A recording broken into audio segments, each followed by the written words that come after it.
Kegiatan Sekolah Esar Wanadri 2017 ini dilatar belakangi dari beberapa kasus hilangnya penggiat alam di gunung. Dan biasanya survivor ataupun penggiat tersebut ketika hilang di gunung ditemukan dalam keadaan tidak bernyawa. Dalam artian tim SAR melakukan pencarian itu lebih kepada tanda kutip mencari mayat. Oleh karena itu pergerakan yang cepat, yang tanggap dan tepat dalam melakukan pencarian dan pertolongan itu sangat perlu disosialisasikan terhadap penggiat-penggiat alam, baik itu dari internal Wanadri sendiri maupun dari masyarakat luas sesama penggiat alam terbuka. Untuk kegiatan SAR ini kita melibatkan terdiri dari 70 orang peserta, diantaranya terdiri dari 43 orang anggota muda Wanadri atau internal Wanadri dan 27 itu dari rekan-rekan potensi SAR, Mapala, sukarelawan di masyarakat luas.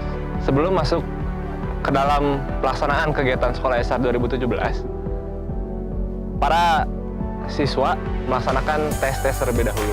Tes-tes yang dilakukan antara lain adalah tes fisik, tes medis, serta tes kemampuan dasar. Tes-tes tersebut diadakan untuk mengetahui data awal dari para siswa sebagai bahan dari kami, panitia Sekolah Esar, dalam merancang dan juga menentukan komposisi-komposisi regu dari setiap peserta. Kemudian setelah dilaksanakan tes-tes tersebut, peserta masuk ke dalam tahapan kegiatan. Pada tahapan kegiatan ini dibagi menjadi dua tahapan. Yang pertama adalah tahapan pembekalan, yang mana dalam tahapan pembekalan tersebut adalah ada materi kelas serta simulasi-simulasi dari materi-materi yang telah diberikan. Hakikatnya kegiatan kemanusiaan dan wajib setiap warga negara, setiap orang untuk melakukan sensitivity. Materi-materi yang diberikan adalah yang pertama materi mengenai SAR sendiri, yaitu wawasan SAR serta sistem pencarian SAR. Kemudian navigasi darat sebagai penunjang yang wajib dikuasai oleh para siswa. Setelah itu diberikan materi-materi tambahan kepada para siswa Sekolah Esar, yaitu ada materi PPGD sebagai komponen dari SAR itu sendiri, ada materi peralatan dan perbekalan SAR, ada materi komunikasi lapangan, serta materi analisa-analisa pergerakan dari survivor. Setelah para siswa mendapatkan materi-materi tersebut, kemudian siswa akan masuk ke dalam tahapan operasional lapangan. Untuk tahapan operasional lapangan akan dilaksanakan selama 5 hari. Operasional SAR dimulai ketika ada berita SAR masuk pada saat kegiatan materi di kelas. Maka dari itu siswa menanggapi berita SAR tersebut, mereka melakukan asesmen dan juga pencarian dari data informasi dari penggiat alam sekitar dan juga narasumber terpercaya. Setelah itu, setelah informasi terkumpul, siswa langsung diberangkatkan menuju Desa Pasir Datar Indah di Sukabumi.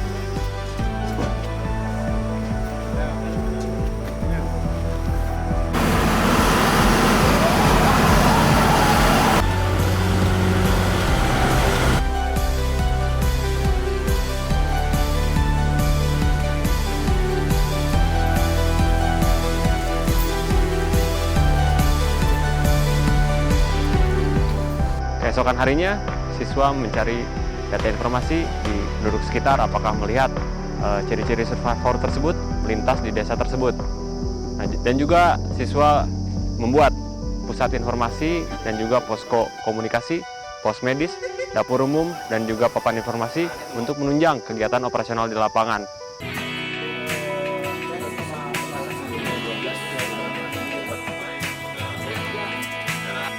Coba 12,73 volt.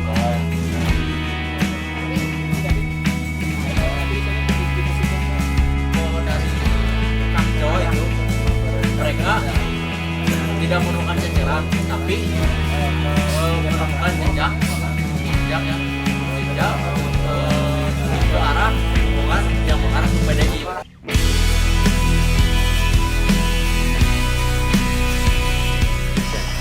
Setelah mendapatkan informasi dari tim SAR lain yang bergerak dari situ gunung ke arah Gunung Masigit, itu tidak ditemukan survivor. Kemudian kami bergerak dari pasir datar indah menuju Gunung Nasigit dengan metode hashtag search. Setelah beberapa jam diketemukan ceceran berupa 3 bungkus snack yang sama dengan jumlah dari survivor. Tidak lama ternyata survivor ditemukan dalam keadaan hipotermia. Kemudian kami lakukan penanganan di tempat dan kami lakukan evakuasi ke markas OSD.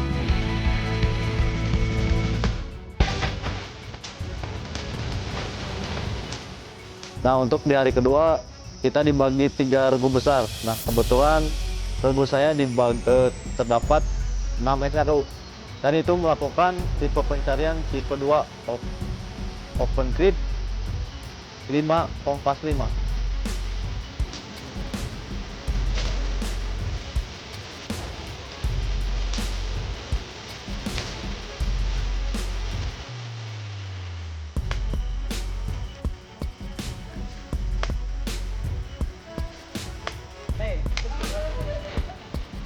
Pos sudutnya. Tadi kan harus turut sama itu. Oke, pertama oke.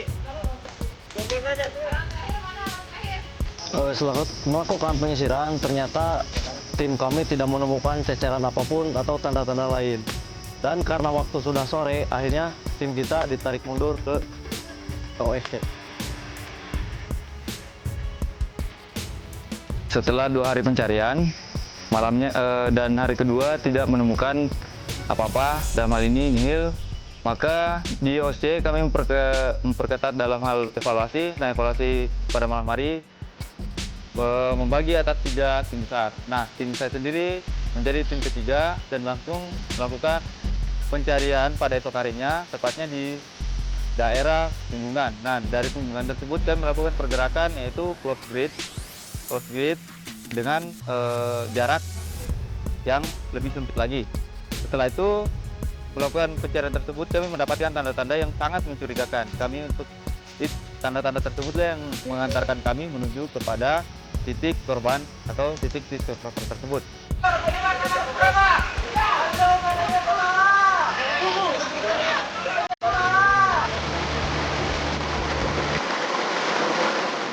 Kita melakukan penanganan survivor kedua yang ditemukan di sisi sungai dengan kondisi ada cedera patah di paha. Ya. Jadi ketika kita lihat tim SRU sudah cukup dengan berbagai SRU sudah cukup terkoordinir untuk menangani korban. Sudah dibagi menjadi regu yang membuat alat evakuasi, membuat jalur evakuasi, yang menangani korban, maupun sampai regu logistik yang mempersiapkan makan untuk semua SRU yang melakukan evakuasi. Jadi peserta sudah cukup berusaha menjalankan fungsinya dengan baik. Memang ada beberapa masukan di koordinasinya, ya, perlu perbaikan karena begitu banyak orang, begitu banyak tim yang bekerja, begitu banyak bagian yang diperlukan saling berkait. Nah, dari sini justru kita pelajari bagaimana nanti ketika sebenarnya kondisi SAR cukup menggambarkan kondisi sebenarnya. Ya, jadi dari penemuan survivor kedua ini membuat kami dalam hasil briefing malam tersebut, malam setelah penemuan korban survivor kedua itu, membuat briefing yang lebih ketat lagi dan lebih bisa mengarahkan untuk menuju kepada survivor ketiga.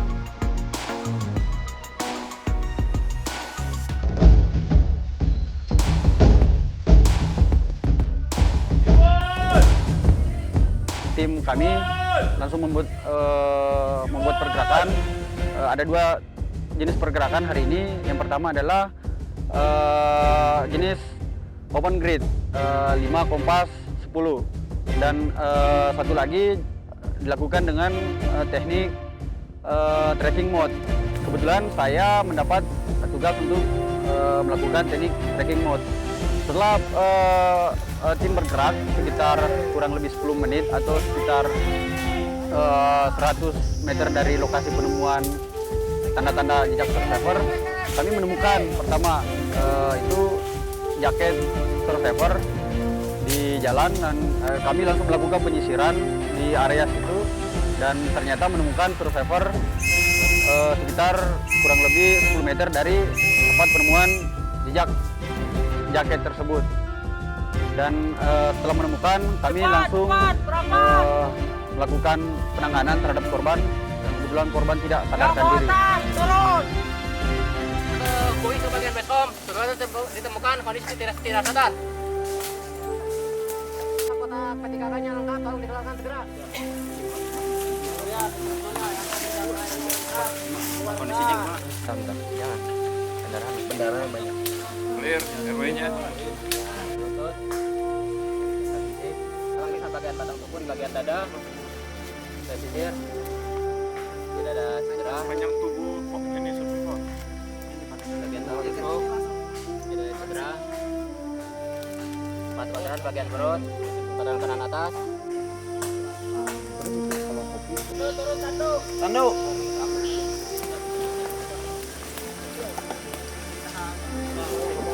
Tahan. Geser naik. Yo.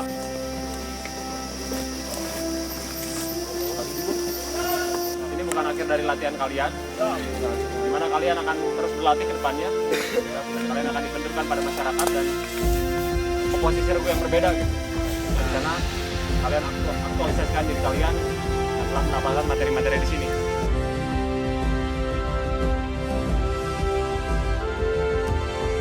Banyak pengetahuan yang saya dapat tidak hanya mengenai SAR, melainkan juga mengenai navigasi darat. Lebih banyak lagi pengetahuan yang saya punya tentang SAR itu bagaimana. Dan pesannya ya gitu namanya tuh mempertambah sekolah-sekolah yang seperti itu gitu, walau nggak cuma SAR ya.